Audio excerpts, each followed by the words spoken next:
బా పాట ఏమన్నున్నదా ఎవరు రాయొచ్చురు అనుకున్నా గాయనైతేనే ఇంత కిరాక్ రాస్తాడని. అర్రే ఆయనతో రాపియొద్దానే మస్తు రాస్తాడు. నీ అవ్వ నీకు పదాలు దొరకకుంటే నన్ను అడగొద్దా మంచిగా చెప్పేటోడిని. సార్ గీ పాట మీరే రాయాలి మీతోటే అవుతుంది. సినిమా బేకార్ ఉందిరా బాయ్ కానీ నడిమిట్లో ఒక పాట సూపర్ అబ్బా గా పాట కోసమే సినిమా చూడొచ్చు అని మాట్లాడుకుంటుంటాం.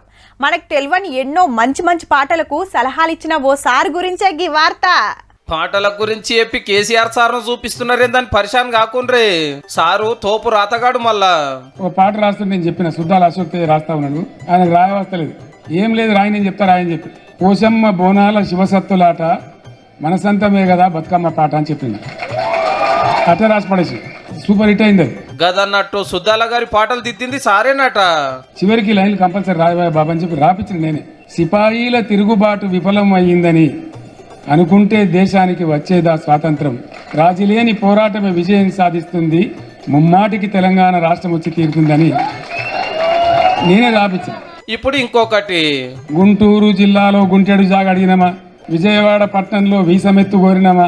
తెలంగాణ రాకముందుకే కాదు సీఎం అయినాక కూడా పాటలు ఎట్లా రాయాలో నేర్పించి రాపించిండట.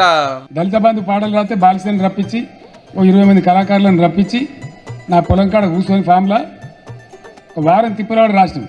కేసీఆర్ సార్ ఉత్త పాటల రాతగాడే కాదు సినిమాల కథలు కూడా రాస్తాడు. బతుకమ్మ ఒక సినిమా తీద్దామని మనం ప్రయత్నం చేసినాం.